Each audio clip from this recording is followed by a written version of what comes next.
Hello, I'm doctor பாலஸ் T Prakash. இன்று பிரசவமான அந்த தாயின் 9வது மாத பயணம், அதை பற்றி நான் உங்களோடு கொஞ்சம் பகிர்ந்து கொள்ள விரும்புகிறேன். அந்த தாய்க்கு ரொம்ப சந்தோஷம். தனது வாரிசு எப்பொழுது உலகத்துக்கு வரும், எப்பொழுது அந்த குழந்தையின் முகத்தை நான் பார்ப்பேன் என்ற அந்த தாய்க்கு அந்த சந்தோஷம். ஆனால் பயம், பதட்டம். முதலில் பிரசவமான பிரைமி அந்த தாய்க்கு கொஞ்சம் பயம் கூடவே இருக்கும். சம்டைம்ஸ் பேட் ஆப்ஸ்டெட்ரிக் ஹிஸ்ட்ரி, சில பெண்களுக்கு ரிப்பீட்டட் அபார்ஷன், மிஸ்கேரேஜ் அவ்வாறு இருந்தால் அவர்கள் மேலும் பயப்படுவார்கள். ஆகவே இன்று நாம் அந்த 9வது மாத கர்ப்பிணியின் வயிற்று அளவை, அதாவது ஃபண்டல் ஹைட், அதை வைத்து, அதன் உயரத்தை வைத்து அளந்து, இதில் காட்டிய மாதிரி இன்று 36வது வாரம் அந்த தாய் ரீச் பண்ணிவிட்டால் என்பதை கிளினிக்கல் எக்ஸாமினேஷன் அதன் மூலம் தெரிந்து, அதை உறுதிப்படுத்தி அவளுடைய பிரச்சனைகளையும் அந்த மருத்துவ அறிவையும் பற்றி நாம் தொடர்ந்து பார்க்கலாம். அதாவது ஒரு தாய் ஒரு பிரசவமாகிவிட்டேன், எனது யூரின் 2 கோடு விழுந்து விட்டது என்று மிக சந்தோஷமாக இருக்கும் பொழுது, அந்த தாய்க்கு எப்பொழுது 9வது மாதம் வரும், எப்பொழுது அந்த குழந்தை வெளியே வரும், that is the expected date of delivery, EDD. அதை எவ்வாறு நாம் மருத்துவ அறிவின் மூலம் கணிக்கலாம் என்பதற்கு the gestational age calculator, EDD calculator, பல முறைகள் இருக்கின்றன. மிகவும் எளிமையான முறை என்னவென்றால், தி லாஸ்ட் மென்ஸ்ட்ரல் பீரியட், அதன் ஃபர்ஸ்ட் டேட், அதிலிருந்து 40 வாரம் அதை கூட்டினால் அந்த இடிடி கிடைக்கும். அதற்கு 2 நாள் முன்னால் இல்லை 2 நாள் பின்னால் இருக்கலாம். That is the fundamental rule followed for many years. சில பெண்களுக்கு அந்த தாய் மிக அறிவானவளாக இருக்கிறாள், அவளுக்கு மெடிக்கல் நாலேஜ் அவ்வாறு இருந்தால், அந்த தாய் எல்எம்பி, லாஸ்ட் மென்ஸ்ட்ரல் பீரியட், அதிலிருந்து 15ஆம் தேதி, கிட்டத்தட்ட மிட் சைக்கிள், அவளுக்கு தனது ஓவலேஷன் எப்பொழுது நடந்தது என்று அந்த தாய்க்கு தெரியும். பேசல் பாடி டெம்பரேச்சர் கூடும், பெண் உடம்பு thick mucus may come, sexual sensation may increase.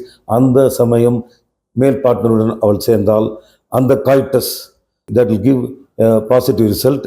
அவ்வாறு இடிடி கால்குலேஷன் செய்யும் பொழுது அதிலிருந்து அந்த முதல் எல்எம்பியில் முதல் 15 நாட்களை கழித்து கொண்டால் டேட் ஆஃப் சக்சஸ்ஃபுல் செக்ஸ், அதிலிருந்து 38 வாரங்கள் or 260 days, that is the EDD. அது இன்னொரு முறை ஆஃப் இடிடி கால்குலேஷன்.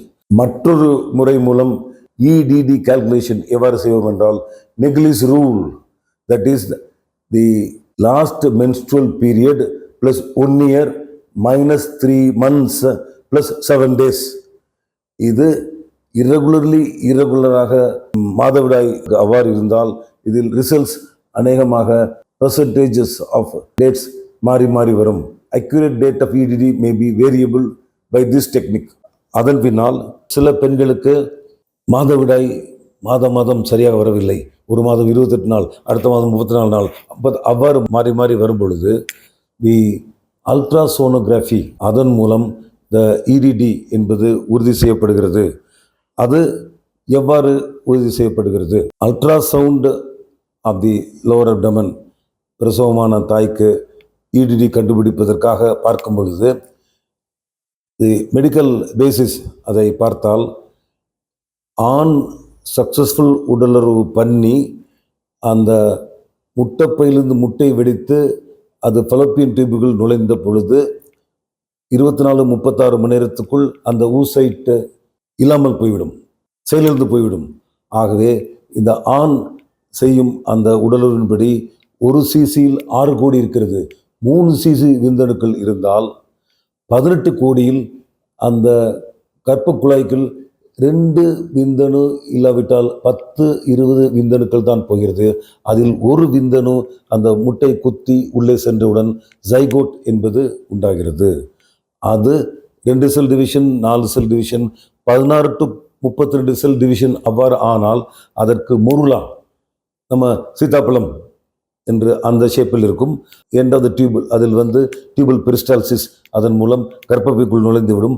அந்த கர்ப்பப்பைக்குள் அந்த cells, fetal daughter zygote daughter cells ரிப்பீட்டடாக மல்டிப்ளை ஆகி பிளாஸ்டோசிஸ்ட் என்பது 64, 100, 200 அவ்வாறு டிவைட் ஆகி அது ஒரு குட்டி பை போல் டெவலப் ஆகும். அது மேலும் மேலும் டிவைட் ஆக பிளாஸ்டோசீல் உண்டாகி இன்டர்மீடியட் செல் மாஸ், தென் ஆரம்ப பிளாசண்டா அவ்வாறு சென்று தாயின் ப்ரீஃபார்ம்டு ஆல்ரெடி டெவலப்டு எண்டோமெட்ரியத்தில் அது பதிய ஆரம்பிக்கும். இந்த ஸ்டேஜ் வரை ஃபர்ஸ்ட் ஸ்டேஜ், இந்த ஃபர்ஸ்ட் ட்ரைமஸ்டர், அதில் இந்த சோனாலஜிஸ்ட் அவர்கள் இப்பொழுது உண்டான அந்த குட்டி ஸ்மால் இலாங்கேட்டட் அந்த எம்ப்ரியோ, அதன் தலை பட்டக்ஸ், கிரவுன் ட்ரம் லெங்த் இவ்வாறு இருக்காது. அது ஒரு சின்ன கோடு போல் தான் இருக்கும். அதற்கு மேல் அந்த சிஆர்எல் கூடிக்கொண்டே போக வேண்டும். இருதய துடிப்பும் சரியாக வேலை செய்து கொண்டே இருக்க வேண்டும். மற்ற உறுப்புகள் ஆர்கனோஜெனிசிஸ் பீரியட் கொஞ்சம் கொஞ்சமாக டெவலப் ஆகிக்கொண்டே போக வேண்டும். இந்த சமயத்தில் அந்த தாயின் பீட்டா ஹெச்சிஜி, பேப் ஏ அந்த ஹார்மோன் டெஸ்ட்டும் சோதனை செய்வார்கள். எல்லாம் ஒன்றாக டேலி ஆகி போக வேண்டும். இந்த சமயத்தில் ஒரு genetic abnormality, Down syndrome, trisomy 13, 18, 21 அவ்வாறு இருந்தால் அந்த தாய் அந்த பேபியை டெர்மினேட் பண்ணித்தான் ஆக வேண்டும். இது first trimester sonology to get an EDT.